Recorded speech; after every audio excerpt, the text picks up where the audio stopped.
we're discussing surface integrals. So, quick comment before we start with that. So just as how line integrals had different versions, the surface integrals have different versions. So with line integrals, we had a scalar version that integrates over a scalar function, and we had a vector version that integrates over a vector function or vector field. We have a similar thing that shows up with surface integrals. Okay. All right. So before we actually get to the surface integrals themselves, we discuss how to parameterize surfaces. So a surface S is parameterized by some kind of parameterization which looks like this. So you can see that R is your parameterization. It takes inputs U and V, and then as output, well, there are three functions here, so it's the output is three-dimensional. The vectors U and V are what form the parameter domain, which is this this domain D. So we have this parameter domain right here, and this gets mapped by the function, by the parameterization R, to this kind of surface that is it's not a flat surface, so it's kind of curved and really uses up the three dimensions of the XYZ coordinate system. But locally, this object is two-dimensional, right? If you're a point that lives on the surface, you can vary around in two different you have two different degrees of freedom to vary, so long as you're subject to maintaining, like, being on the surface itself. So the way I would describe it is that the surface is two-dimensional, although it lives in three-dimensional space. All right. So now some useful parameterizations for us to have. So the parameterization of a cylinder can look like this. So notice that my variables are theta and z, and I'm basically using cylindrical coordinates. So my parameterization is in terms of cylindrical coordinates. So you have r cosine theta, r sine theta, and z. R is the radius of the cylinder, which is not specified. We would allow theta to range from 0 to 2 pi. We don't want to go any further than that because that will cover the same points multiple times, and it'd be better to make something that's 1 to 1. And z can run from minus infinity to infinity, in which case you have an infinite cylinder, or you can chop these off at some finite point. And here's kind of a way you can visually see what's going on. So the input for the parameterization ends up being this picture, which is in the theta z coordinate system, and then under so I guess these illustrations are still using a different letter. Using the parameterization R, you map from theta z to xyz. Yes. And, well, you can parameterize a sphere using spherical coordinates, or using the same kind of formulas for spherical coordinates. So you can think of it as a parameterization. R a function of theta and phi. And, yeah, you can check that these are the formulas that convert you from Cartesian to spherical. And you have the same kinds of bounds as you would for spherical. So theta from 0 to 2 pi, and phi from 0 to pi. Right? Remember that phi is angle of declination. So it starts off at 0, and it goes all the way down to pi, which this illustration is also kind of doing. One thing I would actually do with this is to change where this arrow is located, because I typically think of the arrow as indicating the positive direction. So phi starts at 0, goes to pi. It means that this vertical axis should be pointing downwards, just to make it match. Yeah, and the whole reason that 0 and pi are written in this way is so that you can more easily draw the mapping from the theta phi plane to this the surface that is parameterized by the map, which is of course a sphere. Okay, and right, so this last guy, this one I know is on some of the exercises. So parameterizing a graph. So remember that a graph is something of this form, where you have the third component be a function of the two other components. So in this case, z is a function of x and y. You can also permute these letters around, so you could have graphs that are like x a function of y and z, or y a function of x and z. But here we have it in the typical arrangement where z is a function of x and y, and you can see like visually it's creating some kind of a surface out of that. So the standard parameterization for a graph would be R taking in inputs x and y and giving an output x, y, and z being f of x and y. Right, so these are some convenient parameterizations to have. And so maybe one comment to make. You'll notice that with these parameterizations, we're changing the input variables that we're actually using each time to make it convenient for us to think about what the map is doing. But in the abstract, we will typically be using variables u and v. This comes into play with the next set of formulas that set up the surface integral. So, which start off here, right? So this parameterization R, what it's doing, the way you can think about it is it's mapping this kind of flat domain in the UV coordinate system, and it's mapping it over to some kind of a surface in the XYZ coordinate system. And the thing is that the surface is not flat. And so we're going to need to account for area distortion. As you can remember from the section on coordinate transformations. So the way that we determine, well, how the area gets changed on the mapping, we think about it. So taking a derivative, well, it's mainly to do with this kind of picture. So at each point on the surface, you can compute the tangent vectors in the u and v direction, and then you can from there determine the area, you can approximate the area of a grid square by treating it as though it is the parallelogram spanned by TU and TV, which the area of that you do by taking the cross product and taking the magnitude. The cross product will end up being this normal vector n, taking its magnitude will correspond to area. And that gives us this formula. So the area of this curvilinear piece S sub ij is approximated by these two lengths.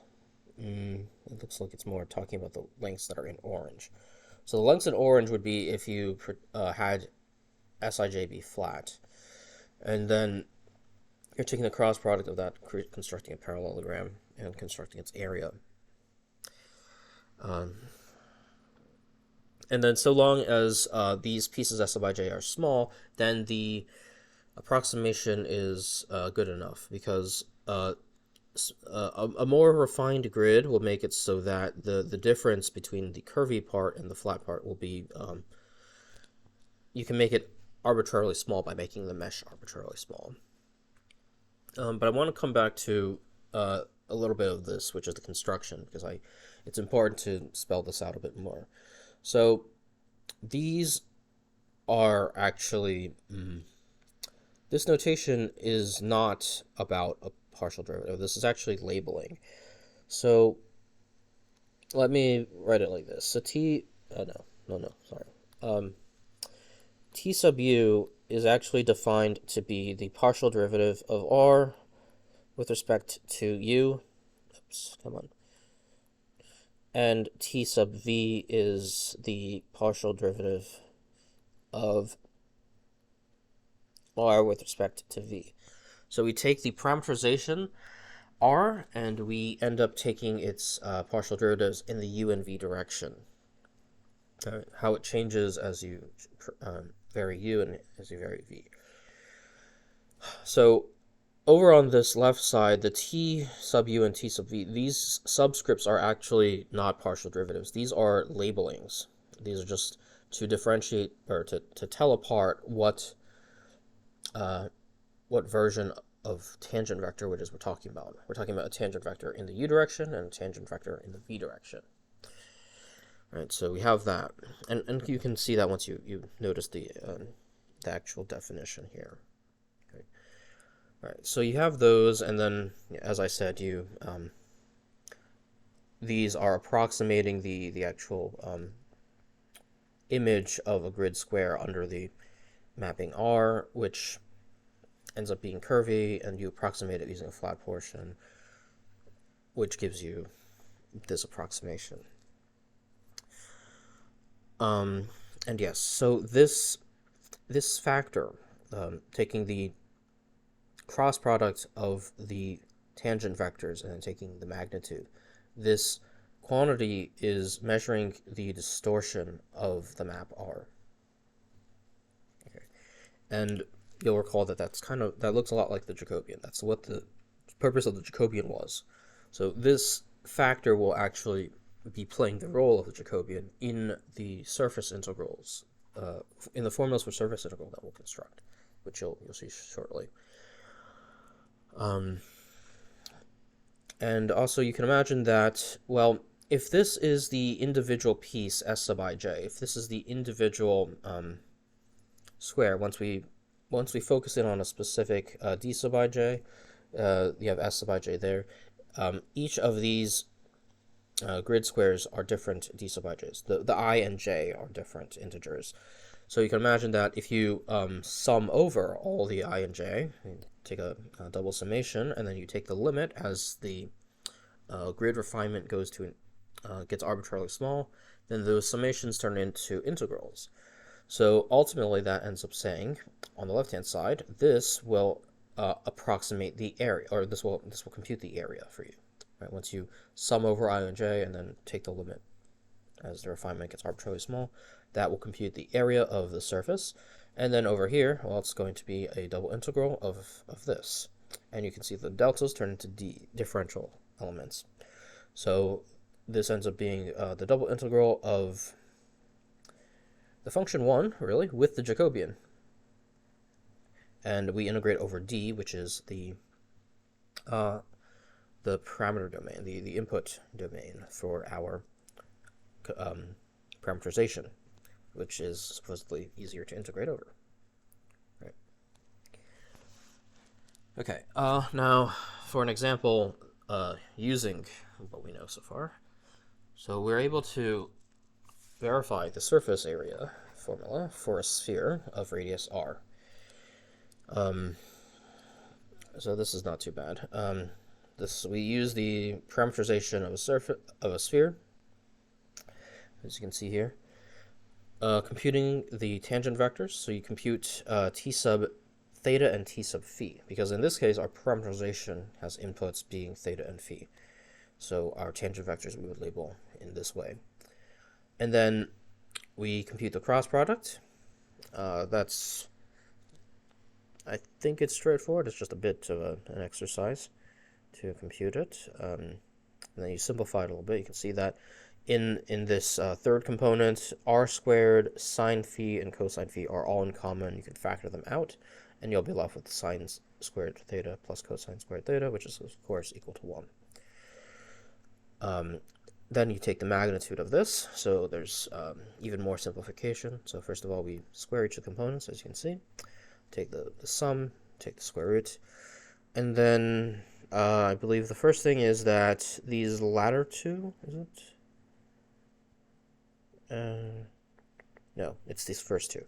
These first two, you can factor out the r to the fourth, sine to the fourth of phi, and then you end up having cosine squared theta plus sine squared theta. So the first two terms simplify to this first term here, and that one just copies over. And now you can factor out the r to the 4 and factor out the sine squared phi, and you are left with sine squared phi plus cosine squared phi, which is then of course 1. So in the radical you actually only have r to the 4th sine squared phi, which becomes that. You can pull the r squared out, becoming r to the 4th. You can pull the r to the 4th out, becoming r squared. Then you get sine squared phi, and that will simplify to sine of phi. There's a bit of a comment that the book makes. All right, this was an example from the book that I picked out just because it was a pretty nice example.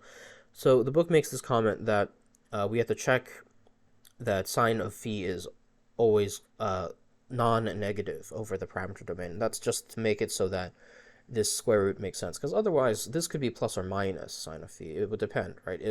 If sine of phi itself was negative, squaring it would become positive, then its square root would be the positive quantity, which means that actually it would be negative of sine of phi. So you have to take a bit of care when you're computing this square root of a square of some quantity. It's the usual algebraic simplification. I think some of you are already quite familiar with this, is the absolute value of x. So to get rid of that ambiguity of sign, whether it's plus or minus, you have to think about, well, can the inner quantity sine of phi ever be negative? And the answer is no, because phi is between 0 and pi, in which case sine is always positive. You can think about the graph of sine visually, and you can see it. Yeah, it's always above the x-axis. And so that's why we have that simplification. Right. Now, we have computed the magnitude of the cross product of the tangent vectors, which then means that we can apply this formula, right? We're trying to compute the area of the sphere, which is S. This parameterization is, it's parameterizing the surface of a sphere of radius r. So when we compute this double integral over the input domain, so that has phi ranging from 0 to pi, and theta ranging from 0 to 2 pi, matching up with this. This is coming from the magnitude of the cross product of the tangent vectors. You can see that's just copied over. And then when you compute this integral, so, well, first thing I guess is that r squared gets pulled out completely, since these integrals are in terms of phi and theta, so r squared is viewed as a constant with respect to these integrations. And then, yeah, sine of phi, you can integrate that. You'll end up getting 2. And then you further integrate that with respect to theta, which is just going to multiply this by 2 theta, or 2 pi, by 2 pi. And so you end up getting 4 pi r squared, which is the formula for the surface area of a sphere that we're all familiar with. So, yeah, we were able to compute this correctly. Now, let's move on to the scalar surface integral. So, well, this is the formal definition, kind of analogous to what you expect with integrals. It's a Riemann sum, right? You end up taking a Riemann sum, you take the limit as the refinement gets arbitrarily small. The height of the rectangular prism would be given by f, evaluated at the point Pij, and then the size of the or the base of the rectangular prism, the area of the base of the rectangular prism is given by this delta S sub ij. Once you pass to the limit, the double sum becomes the integral over the input domain D. You plug the parameterization U sub R. You plug the parameterization R into F, and you have this portion which is approximating this.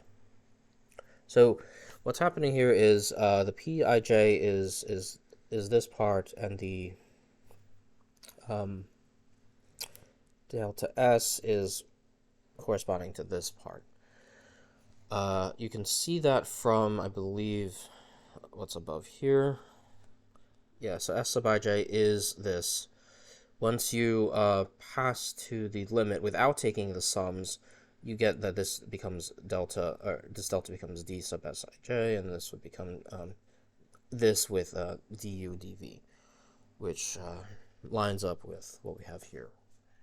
Du dv is the dA, and then you have this normal magnitude of the normal vector, which is approximating area distortion. Okay, well, the main takeaway is that this is the formula that you'll use to compute scalar surface integrals. You'll be given some scalar surface integral, and you may be given a parameterization, or you may need to determine the parameterization for the surface. And then once you have that, you'll be able to compute the tangent vectors, compute their cross product, plug the parameterization into F, and compute this right-hand side. And then it looks like what I'm doing here is I'm making two additional comments. So you'll notice that, yes, if the function f right here was 1, then this would end up being 1, and then you can recognize this integral on the right-hand side as being the integral from previously, up here, which is measuring area. So kind of as we would expect, if we are integrating the function 1 over something, we measure a notion of area. So we do have that showing up here. This simplifies to the formula for area, surface area. And another thing is to kind of notice that there's a bit of an analogy between this scalar surface integral and this scalar line integral. Right, so this was the scalar line integral that we learned in a previous section. And once you impose a parameterization on the curve C, you then calculate the scalar line integral by plugging in the parameterization and also computing the magnitude of the derivative of the parameterization and integrating over that, which is quite analogous. All right. Now let's see an example computing the scalar surface integral. So we're told that S is the surface that is this cone, x squared plus y squared equals r squared, that lies above the disk x squared plus y squared is less than or equal to 4. So the idea is that this limits the extent to which we go in the z direction. It's like, I guess I can draw a picture of this. So we might have, these are both of length 2. That is our input space, input domain. And then once we have that, you get a cone. So at 0, it's going to be the point 0, so I guess I can best write it like that. And then 1, 2, 3, 4. So at 2, it's, well, actually it only goes up to 2, doesn't it? Yeah, so I don't need all that. I can just go up to 2. So at 1, it's what am I saying?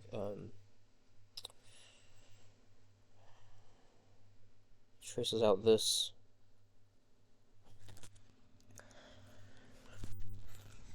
Okay. So yeah, that is the cone, that is S. And this example has two parts to it. First, calculate the surface area, then calculate this scalar surface integral. So, right, you can form the parameterization. This is essentially using polar coordinates. So, u is taking the place of z. I suppose I could have used z instead. Oh well. The reason I ended up picking U is because I didn't want to use the letter R, since bold R is denoting the parameterization. And you have theta forming because this is a cylindrical coordinates essentially.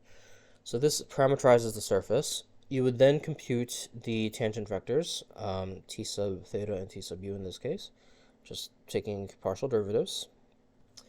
Then you'd take the cross product of these vectors. So cross product is denoted like so, and then of course you can go ahead and compute it. Should be a routine exercise at this point.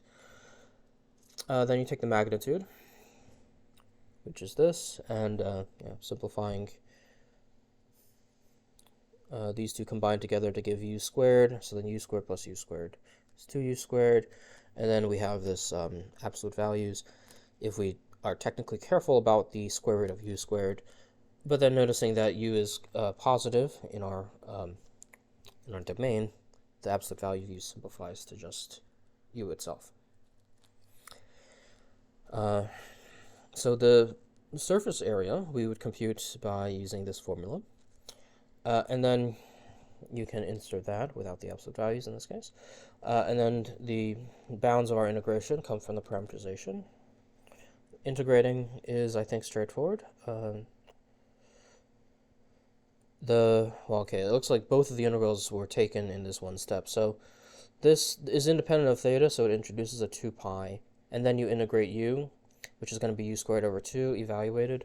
The over 2 will cancel with the 2 from 2 pi, so you end up with root 2 pi u squared evaluated from 0 to 2, which of course gives you that. And so that's the first half of what the problem was asking for. And for the second half, we want to compute the surface integral of this function. So x squared z. What we have to do is we want to insert the parameterization into f of xyz, which effectively converts this so that it's in terms of the variables u and theta. So yes, the parameterization ends up being these functions, which you then replace x, y, and z with,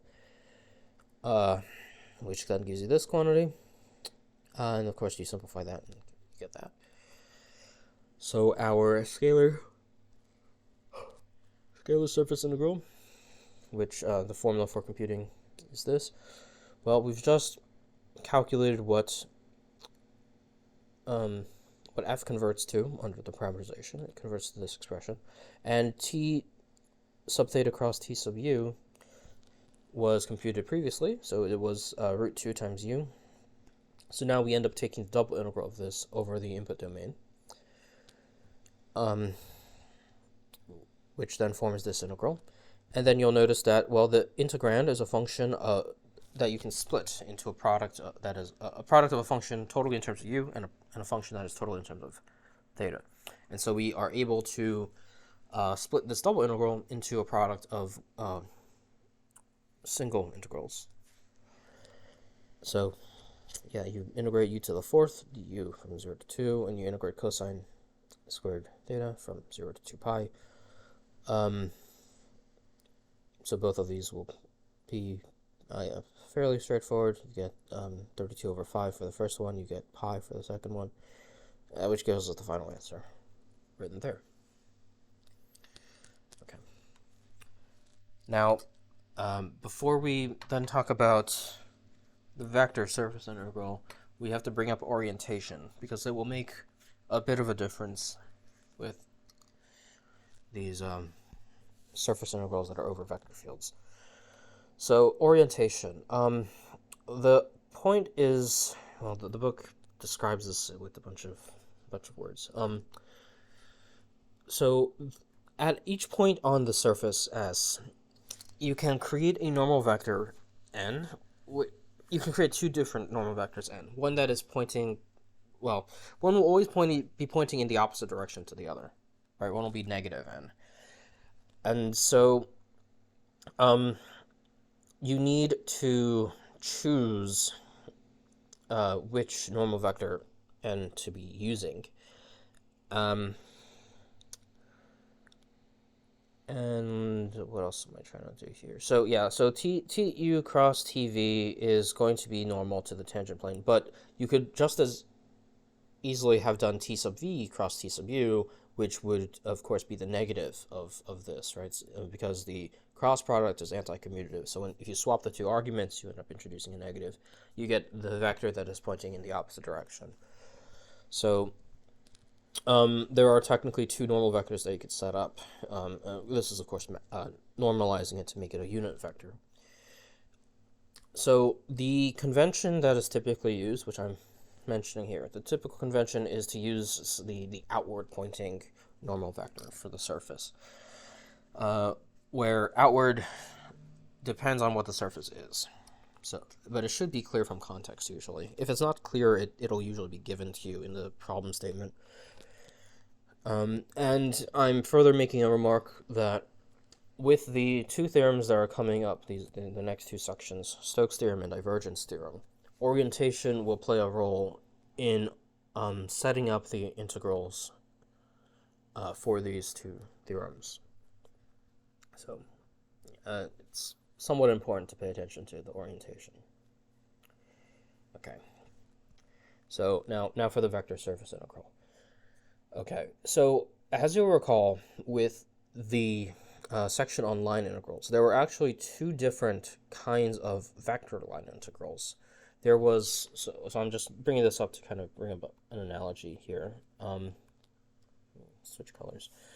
So when we were discussing these vector line integrals, we had, I don't remember if I typically used ds or dr. I think I like dr more. So we had these two vector line integrals. .nds. Yeah, this looks right to me because once you have this, then this is a scalar line integral now. Yeah, so you have these two notions of integrating over a vector field. You could integrate the tangential component, which would give you the typical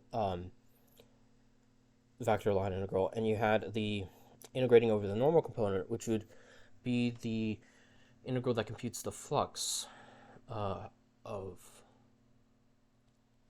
the flux through the curve C, I think is the way to phrase it.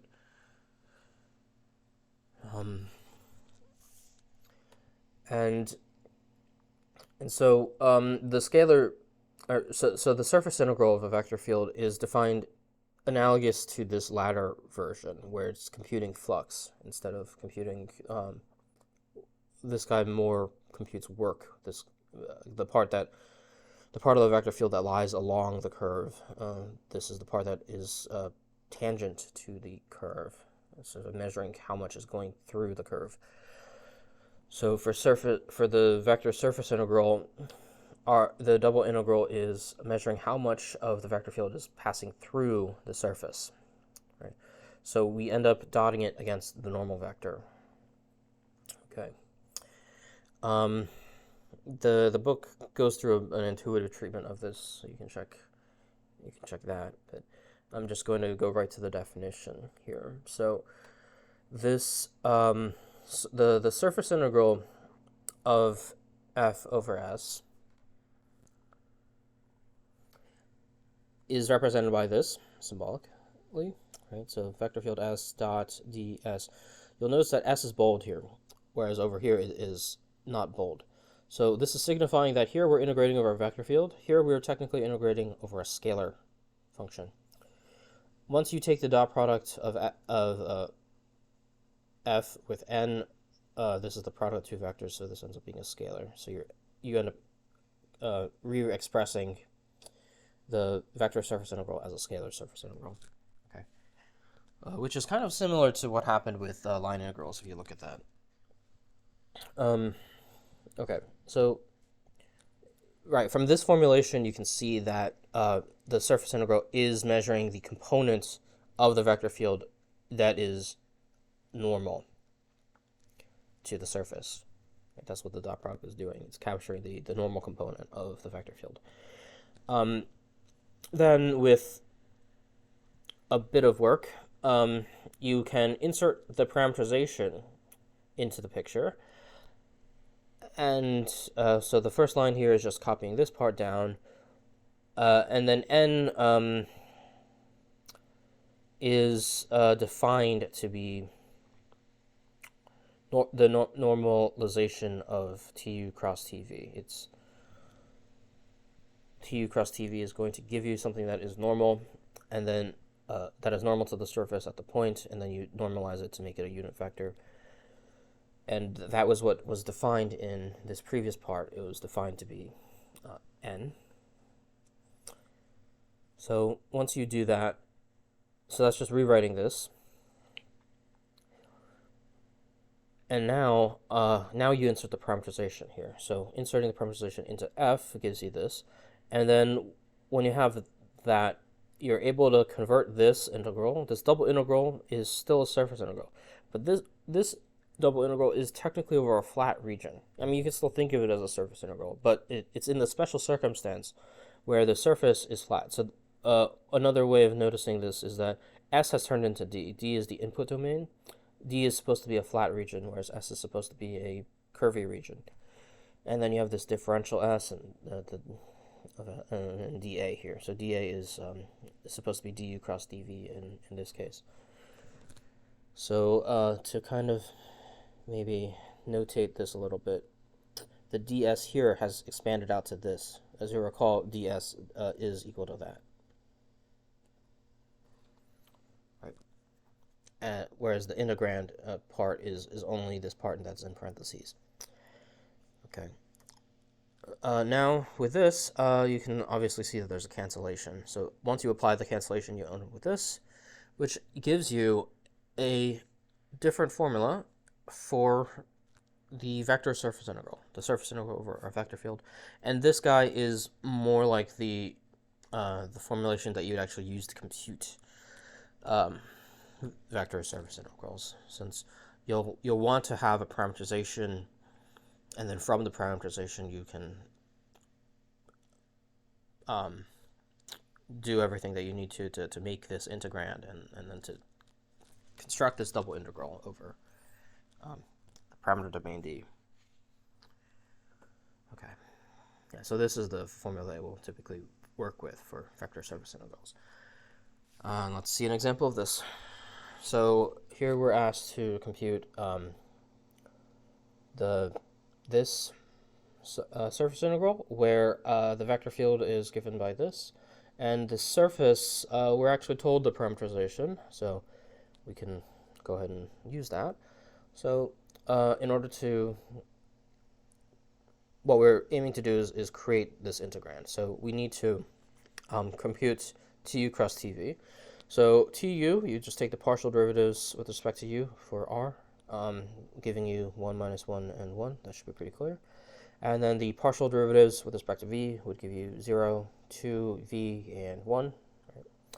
Then you take the cross product of these two, which I would think is a routine exercise at this point. And, yeah, I thought I got rid of this. Yeah, I don't know. I should have got rid of that. That's referring to the OpenStack's equation number, but I don't have those written, so you don't know what that is corresponding to. Okay. So yeah, this vector surface integral, then by definition or by the formula that we derived for it, is expressed in this way, and we can begin to plug things in. So we had just computed that tu cross tv is this vector. Yeah, notice we're not taking the magnitude as we would in the scalar version. Instead, we keep it, but we take the dot product of it with f, which is actually really analogous to the line integral situation as well. So plugging the parameterization into f, is that clear? So our parameterization is here. You plug it into f. So this part selects out negative of v, which is negative of this, which is this. And x ends up being u, so you can see that. And then the z component is going to be 0. And so we end up getting this as our integrand. Then you take the product, because we're computing the dot product here. Looks right. Then you expand it out and you proceed to compute this double integral. So that should be straightforward, just a little bit tedious. It's polynomials, so just integrate with respect to u and then with respect to v. Okay. So then at the very end, you end up with some numerical quantity. That numerical quantity is measuring the flux of the vector field across the surface S. All right. And so that's the last part that I have for this. I guess we'll stop here.